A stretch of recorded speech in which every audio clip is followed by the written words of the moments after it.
Hey guys, it's CognitivePit and I have a video for you today that is going to help you improve at Overwatch and help you stop tilting. Let me first ask you a question. Does this sound familiar after your own death? Oh my god, if there weren't two Hanzos on my team I could do more. Or, where's my team? Why didn't they go in with me? This sort of blame passing seems extremely common in Overwatch, and I'm sure you've heard your teammates do it, but you probably do it yourself too. This type of blame passing makes it super easy to not only start tilting, but it's also a great way to ensure you never improve. You've probably heard people say that you need to change your mindset. Not every game is about winning. You have to go into a game looking to improve, not hoping to win. But this alone is not going to help you. I'm going to tell you right now what's going to help you, and it's not your mindset. So let me first use an analogy. So you could wake up in the morning and have the mindset that you want to drink more water, and maybe you'll drink some more water at the beginning of the day, but then you'll just slip back into your old routine. Because why? Because you don't have a plan. Now, if you woke up in the morning and said, I'm going to have 20 ounces of water for breakfast, and 20 ounces of water for lunch, and 20 ounces of water for dinner, and maybe some before bed, then you're going to drink the water that you need to drink. So let's apply this over to Overwatch. So instead of hopping into a game saying, you know what, I'm not going to take this as seriously, I'm going to focus just on improving, and if somebody kills me, I'm not going to get mad. That's what I'm going to do. I'm not going to blame my team. And that's going to be great for the first couple of minutes, and then as you start losing, you're probably going to start tilting, getting angry, start blaming your team, finding other reasons, and they might be legitimate reasons.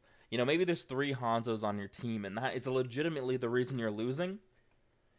Just because it's the reason you're losing doesn't mean it's going to help you improve if you focus on it. So here is my kind of task for you, and it's really broken down into just one simple step. Every single time you die, figure out why you died. Watch the kill cam, figure out the reason. So I have a few reasons written down, and honestly, there can be infinite, and they're all broken down into kind of subcategories that I'll go into. The first one is going in without your team, and this is the one that I see most commonly. You're by yourself, you run into maybe a defense point, and there's 5 of the other team, and they murder you.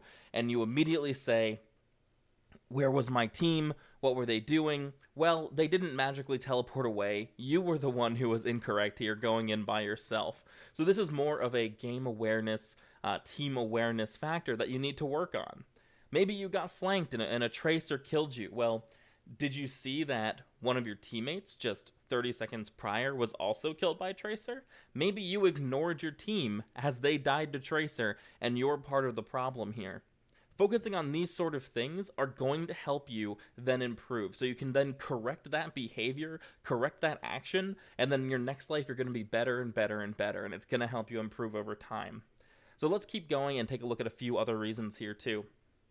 Maybe you got sniped and you think there's nothing you can do about it. Widow is overpowered. What can you do? Well, you could try picking corners before you run out. Maybe you need to figure out where snipers are usually standing and figure out what angles they have on you. Maybe you can come a different way. Watch the kill cam to see where Widow was so she can't get you again. And then, of course, focus to see, does anyone on your team counter Widow? Maybe you're the person who needs to do that. Overextending is another one I see all of the time. Maybe you're on a King of the Hill map, and you take the point and you decide, oh, well, we're doing so well, let's push to their spawn and just totally destroy them. And that's where everything goes wrong. Well, maybe you're the cause of it. You need to be the one who pulls back, even if you're in a solo queue, pulling back toward the actual point and not pushing ahead too. Maybe that's going to help you out, help teach your team what to do as well too. So even if you're not communicating, you're going to improve, the team is going to improve. So camping there to spawn is almost never a good idea in Overwatch, so something just kind of keep in mind as you're going forward. Bad aim can be a huge issue, and you'll see it a lot with losing duels. So when you lose a duel, figure out why. Did they get a health pack and you didn't? Maybe you need to position yourself better to always get health packs, or as you're fighting, move toward a health pack so you're the one who's going to come up ahead. Maybe your aim just wasn't on par and you got completely destroyed. That's definitely something that could happen. You think about what you need to work on, and maybe you don't need to get into duels. If your aim is struggling, maybe you need to take duels that maybe you normally would win and maybe stop taking them for the day, or practice your aim and then start taking them. Or maybe you're getting into duels with the wrong type of heroes that you're not supposed to win. Well, maybe you can try to stop doing that. Stick with the team, work in pairs, go with your entire team, don't run out. Don't get caught out by a Reaper behind you. Wait for someone else to spawn. That sort of thing can really help improve your game.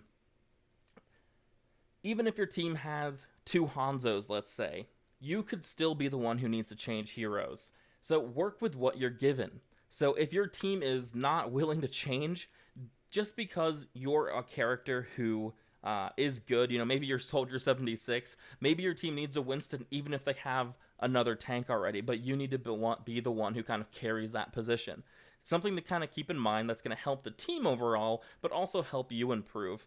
And then finally, I have what is called the unavoidable ult. A Reaper comes in and murders everyone on your team. There's nothing you can do about it.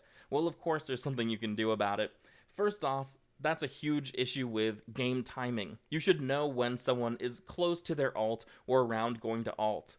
If a Reaper gets an ult within the first minute of a game, expect that in the next minute they're going to have it, and stay away from your team. Make sure you're spread out enough, or you're prepared to deal with Reaper, or always know where Reaper is before he goes ahead and ults you to death. So these are sort of things that you can improve on, and of course there's a million reasons you're going to die, but taking the time to think about why you died in between every death, and as soon as you stop and you start raging, remember that you weren't thinking about why you died. And the more you think about it, the more you turn into yourself and become more introspective, you're going to improve, you're going to stop getting as angry, and you're going to become an amazing player who understands not just the mechanics of the game, but what you can do to survive and help your team. Thanks so much, guys, for watching. Let me know if you have any kind of suggestions below to help people not just improve from their mistakes, but also maybe stop tilting as well, too. I appreciate all your support, and feel free to subscribe if you want to see more content like this.